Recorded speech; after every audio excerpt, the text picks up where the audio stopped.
नमस्कार सभी लोगों को, स्वागत है आपका श्री रॉक्स में। तो आज की जो वीडियो होने वाली है इट्स अबाउट एन ले introduction to the Hindu text. ये एक ब्रीफ इंट्रोडक्शन मैं ट्राई करूँगा प्रोवाइड करने का कि जो हिंदू ग्रंथ हैं, हिंदू शास्त्र हैं, उनको कैसे बाँटा जाता है और क्या उनको कै किन प्रकार में, कितने प्रकार में और कैसे बाँटा जाता है, कितनी श्रेणियों में बाँटा जाता है।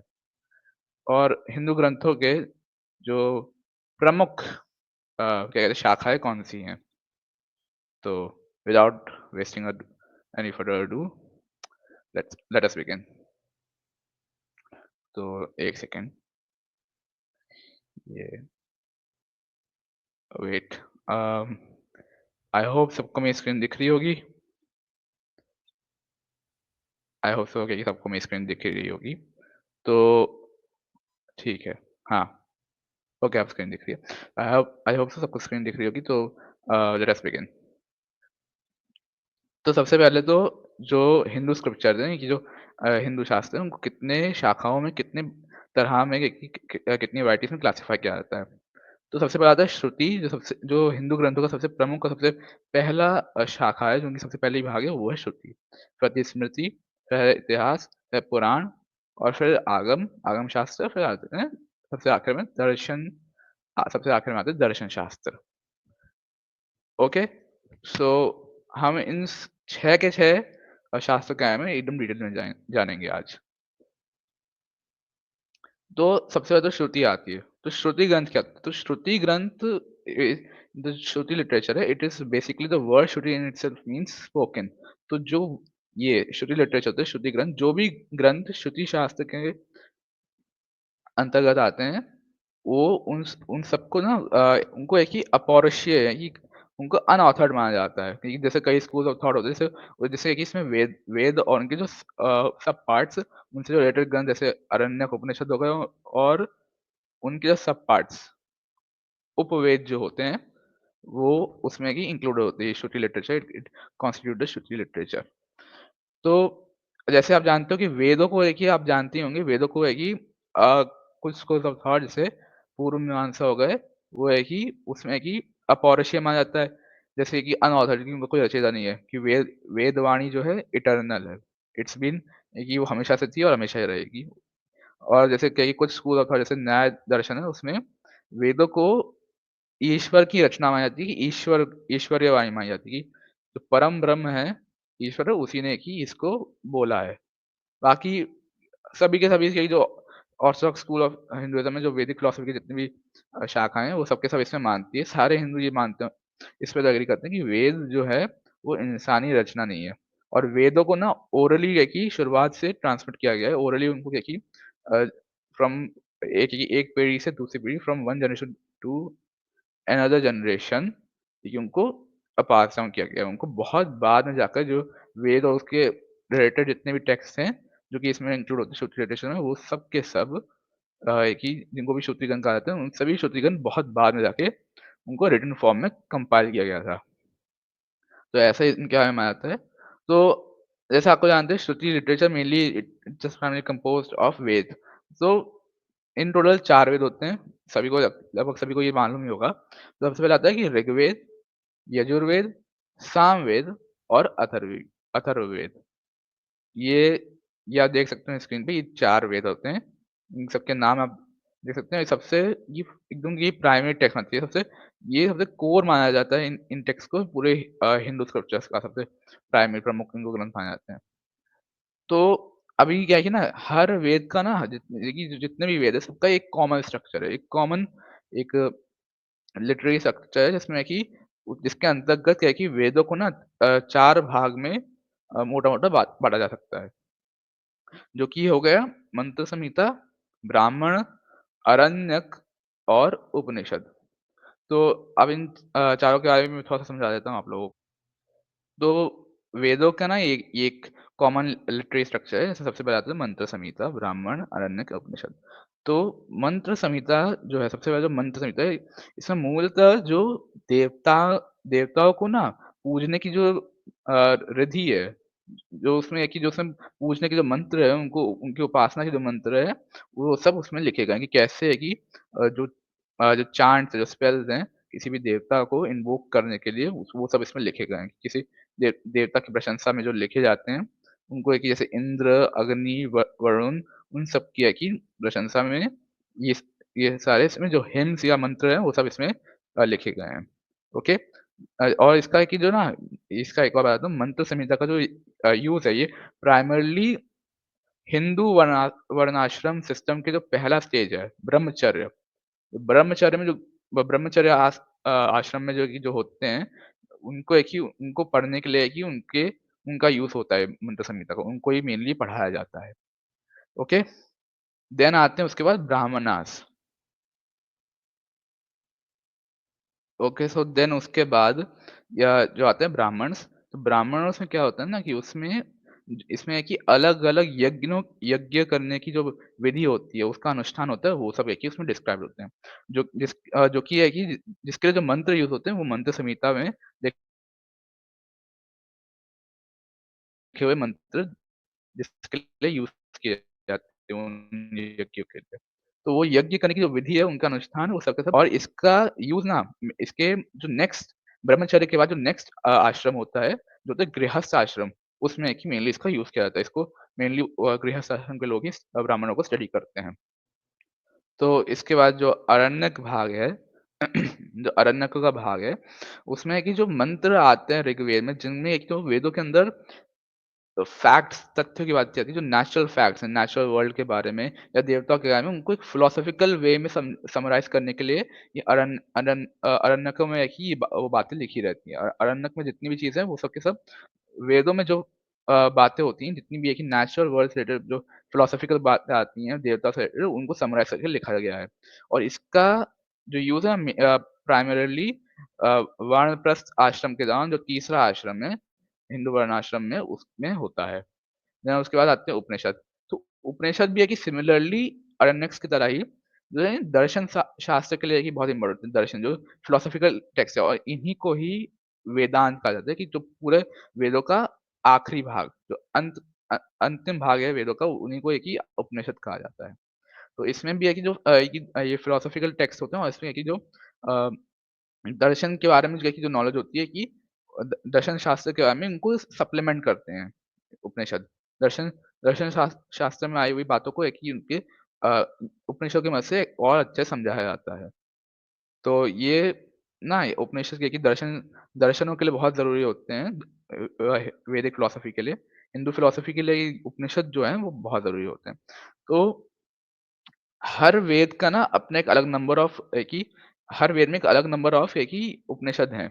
फॉर एग्ज़ाम्पल जैसे ले लेते हैं कि जैसे ऋग्वेद लेते हैं, ऋग्वेद में 21 इन टोटल उपनिषद हैं, यजुर्वेद में 109 उपनिषद हैं एंड फिर सामवेद के अंदर 1000 और अथर्ववेद में टोटल 50 उपनिषद है, जो कि आपस में मिलके कम से कम 1180 उपनिषद इन टोटल हम जानते हैं वेदों के अंदर सभी चारों वेदों को मिलाकर बनते हैं 1180 उपनिषद हैं इन टोटल, जिनमें से सिर्फ 10 ही प्रमुख माने जाते हैं और वो 10 कौन से हैं मैं आपको बता देता हूँ।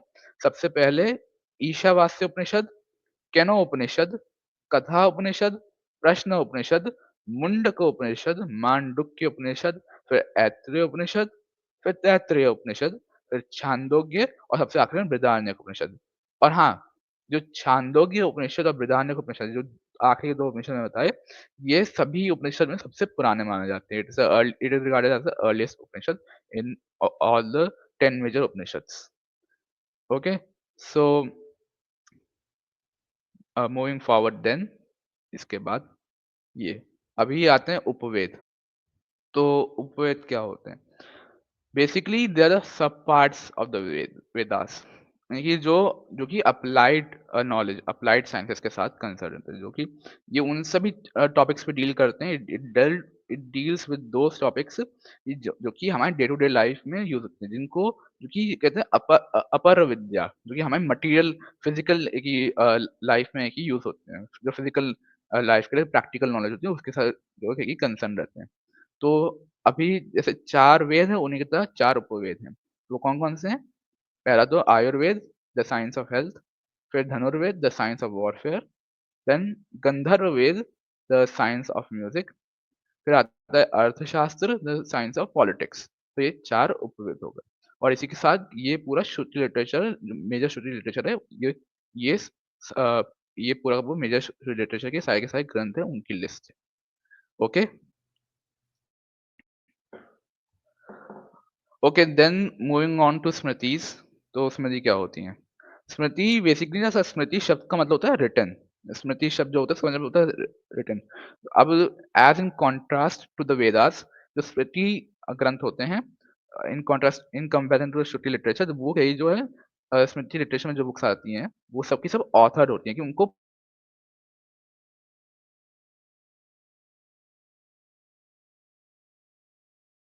पौरुषीय माना जाता है कि उनको कोई ऑथर है, उनको कोई they are not transmitted orally और जैसे वेद जैसे ट्रांसमिट हुए हैं, जैसे कि पास डाउन किए गए हैं, जो वेदों का ज्ञान है वो एक ही ओरली एक ही मुंह ज़बानी एक जनरेशन से दूसरे जनरेशन को पास ऑन हुआ है। तो स्मृति के साथ वैसा केस नहीं होता। स्मृतियों को ऑथर्ड माना जाता है कि वो उनका कोई लेखक, उनका कोई रचयिता है और इंसानी रचयिता है खासकर, और उनके बारे में ये कहा जाता है कि ये जो है ना, ये ट्रांसमिट हुई है रिटन फॉर्म में। इनको लिखा गया है, पहले इनको लिखा गया है, फिर इनको है कि बाद में लिख कर ही ट्रांसमिट किया गया है, इसलिए कि एक जनरेशन से दूसरी जनरेशन। अब जो स्मृति होता है उसका कंटेंट क्या होता है? जो स्मृति लिटरेचर होता है वो मेनली जुडिशियल और लीगल मैटर्स जो होता है, जो हिंदुइज़्म में जो लॉज़ जो होते हैं ना, सब के सब, क्योंकि वो मेनली अ, स्मृतियों में लिखे थे, स्मृति ग्रंथों में। तो स्मृति ग्रंथ जो होते हैं वो जुडिशियल और लीगल सोसाइटल जुडिशियल और लीगल मैटर के साथ कंसर्न है। जो नीति नियम समाज में जो नीति नियम के कानून व्यवस्था के जो होते हैं मुद्दे, उन सब के साथ कंसर्न रहते हैं। एंड इसलिए इनको लॉ बुक्स भी माना जाता है हिंदुइज़्म में। तो कम से कम 18 स्मृतियाँ हैं, 18 स्मृतियाँ होती हैं इन टोटल। तो उनमें से जो 3 सबसे प्रमुख हैं, वो है मनुस्मृति पहली तो, जिसके बारे में सभी ने सुना होगा। फिर आती है यज्ञवल्क्य स्मृति और फिर पराशर स्मृति। ये 3 सबसे प्रमुख स्मृतियाँ मानी जाती है। एंड मनुस्मृति जो है सबसे ज़्यादा कंट्रोवर्शियल भी है, क्योंकि सबसे फेमस होने के साथ-साथ सबसे कंट्रोवर्शियल भी है। क्योंकि आप जानते होंगे कि इसमें है कि इसके साथ अल्टरेशन बहुत हुआ है कि वक़्त के साथ, जैसे आप जानते हैं कि स्मृति को लिख कर ही रिटन फॉर्म में ही ट्रांसफर किया, तो करप्शन होने के चांसेस, अल्टरेशन होने के चांसेस काफ़ी ज़्यादा बढ़ जाते हैं। तो मनुस्मृति के साथ ये माना जाता है, बहुत इस पे कंट्रोवर्सीज़ हैं कि इसमें एक ही मिलावट हुई है। अगर आप चाहें तो कभी भी इसके मनुस्मृति के इतिहास पे हम एक सेपरेट वीडियो लेकर आ जाएँगे। Well, along with 15 other texts, they constitute all the Smriti literature in Hinduism. Okay?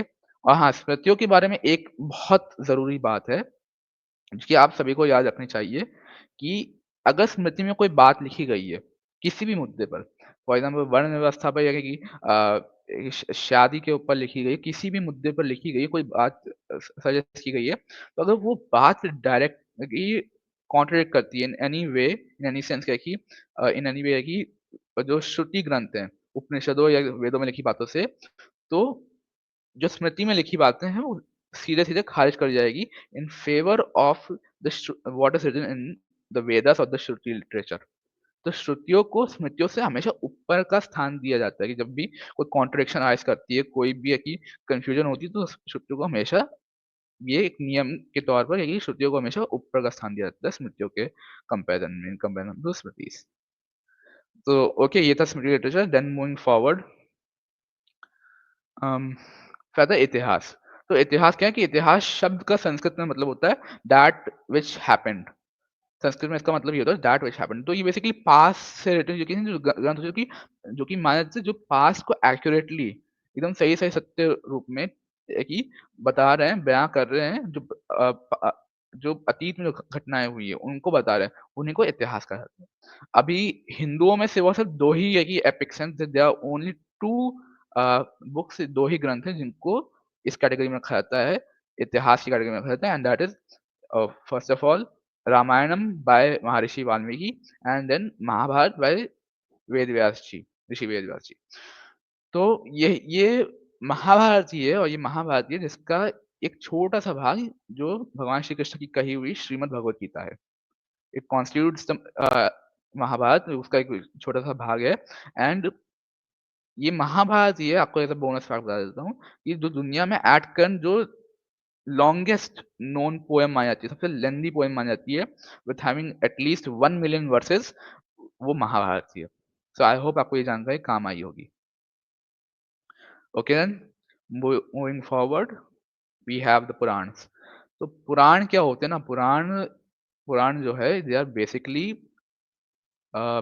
या बेसिकली है कि जो ना कि कई लोग इसको है कि कंफ्यूजन रहता है लोगों के बीच में कि कई कई सारे लोग जो हैं पुराणों को ये इतिहास ऐतिहासिक ग्रंथों के साथ जो होते हैं ऐतिहासिक ग्रंथ उनके साथ क्या है कि कंफ्यूज कर लेते हैं।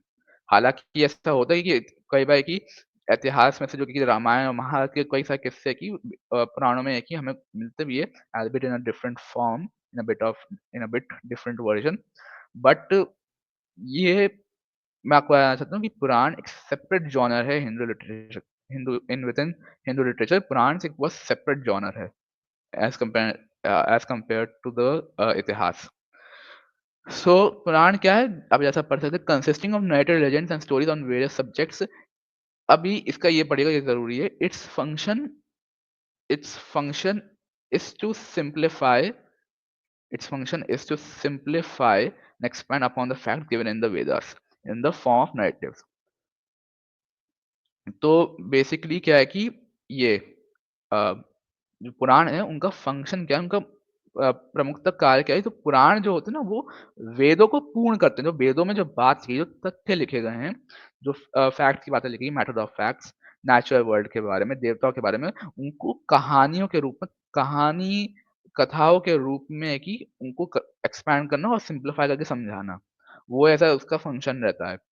And it is from these Puranas that we get most of our traditional folklore about Hinduism। जितना भी जैसे भगवान कृष्ण की जो लीला है, उनकी बचपन की बाल लीला है, वो सब की सब इसी में से है कि हमें मिलती हैं। जैसे श्रीमद् भागवत पुराण फॉर एग्जाम्पल हो गया। अब इन टोटल जो है ना, मैं बता देता हूँ, इन टोटल 18 महापुराण है। जैसे आप हाईलाइट हाईलाइट में देख सकते हो, मैं अपनी ये येलो में हाईलाइट किया हुआ है। तो उसमें जैसे आते थे ब्रह्म पुराण एक तो हो गया, विष्णु पुराण, शिव पुराण और श्रीमद् भगवत पुराण हो जाता है। ओके? हाँ, और as a matter of fact है कि इसके बात को मैं बताना चाहता हूँ कि पुराणों में बहुत कंट्रोवर्सी रहती है। इसकी well generally there are 18 major Puranas और उनके साथ उप पुराण भी माने जाते हैं। उनके कई हर पुराण का अपना उप पुराण होता है, जैसे उपवेद होता है। तो पुराणों की संख्या कई बार हज़ारों में चली जाती है। एंड इसके ऊपर बहस भी रहती है कि एग्ज़ैक्ट नंबर पुराण कौन-सा पुराण ऑथेंटिक माना जाना चाहिए, कौन-सा नहीं।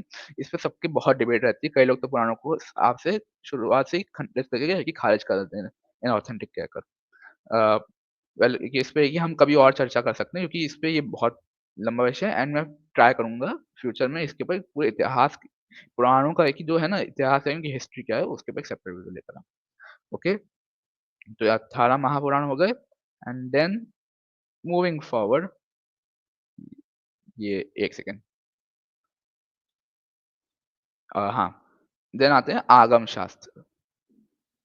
तो आगम शास्त्र क्या होता है ना, Agama Shastra they comprise traditional theological treatises on the methods और वेज ऑफ वर्शिपिंग गॉड्स। तो क्या है कि जैसे बेसिकली ना ये these are the text which they are special category of text which is concerned with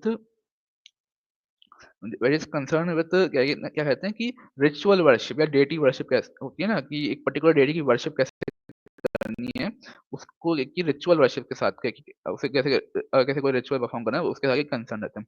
एक ही इसमें बहुत से जो तांत्रिक ग्रंथ होते हैं, तंत्र के साथ, तंत्र विद्या के साथ कनेक्टेड होते हैं, तंत्र और मंत्र विद्या के साथ, वो एक ही आगम शास्त्र में आते हैं। तो डिपेंडिंग अपॉन द सेक्ट कि जो है कि एक पर्टिकुलर आगम को एक्सेप्ट करता है, आगम को 3 टाइप्स में ही होते हैं। आगम 3 टाइप के होते हैं, 3 प्रकार के होते हैं।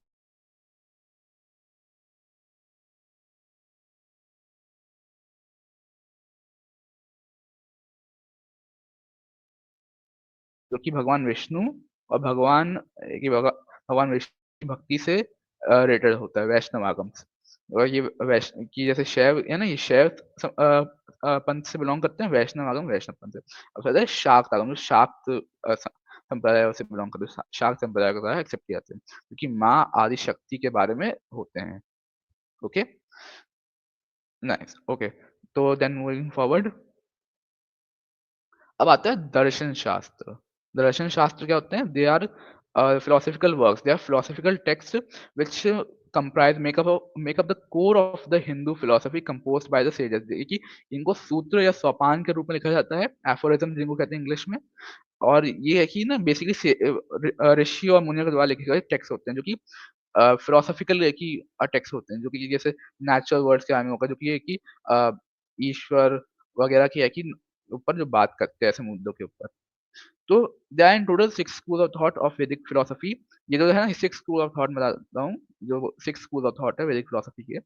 ये एक्चुअली में है कि 6 ऑर्थोडॉक्स या आस्तिक स्कूल ऑफ थॉट्स हैं।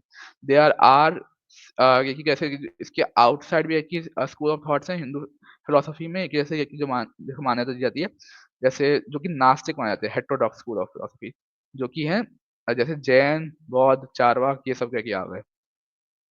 और हाँ, इसमें जो डिफरेंस रहता है ना आस्तिक और नास्तिक में, कई लोग मानते हैं कि इट्स बेसिकली अबाउट देखिए ना कि क्या कहते हैं, about the difference of opinion, difference about the acceptance in existence of God कि ये ईश्वर है कि नहीं, नहीं वो उसके बारे में नहीं है।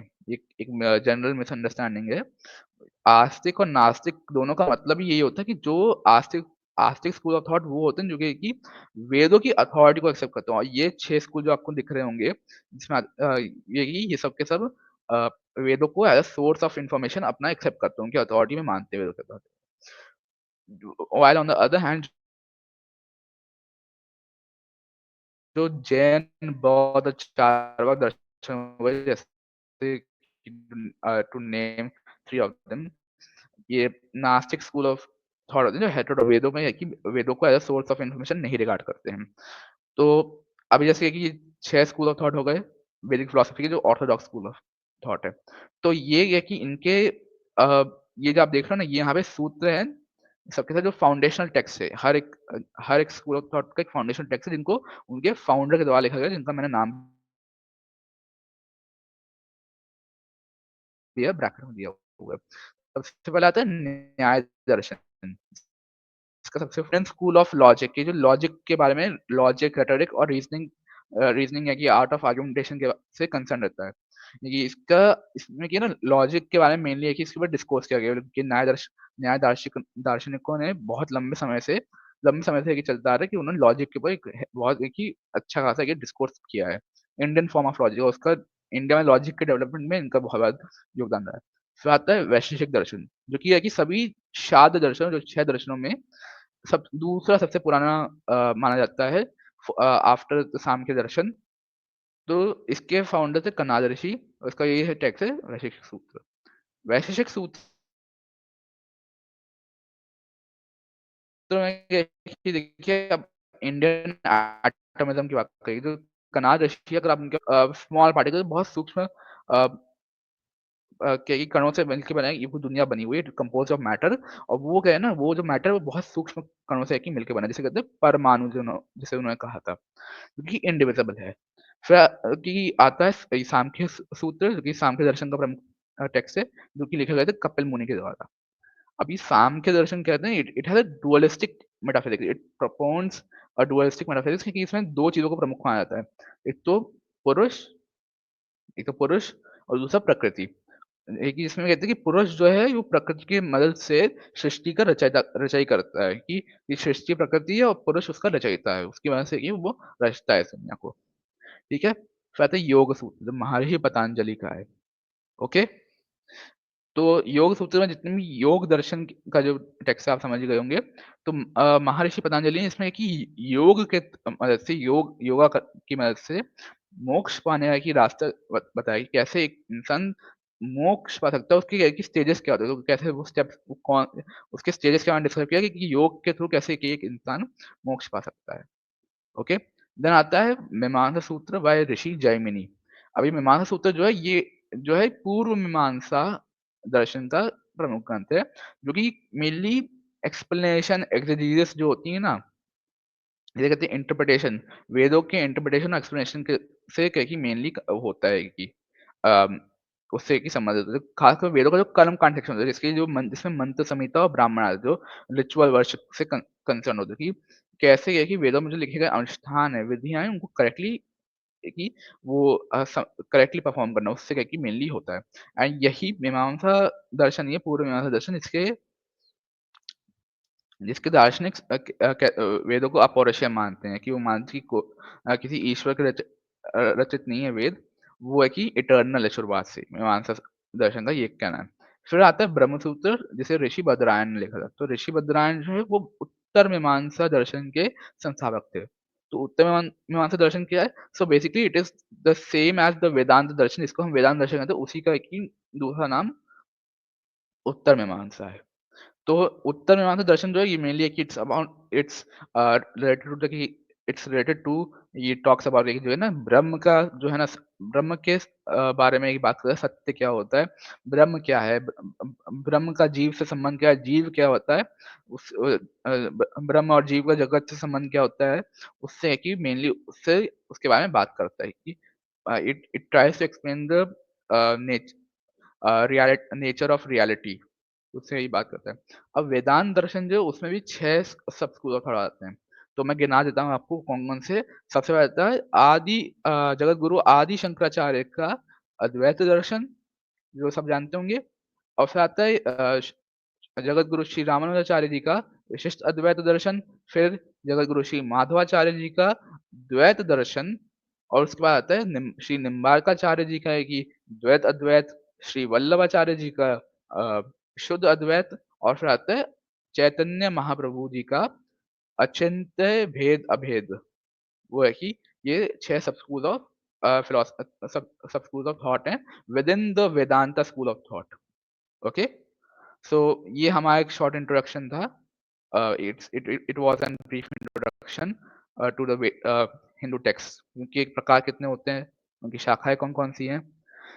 तो आई होप आपको ये पसंद आई हो।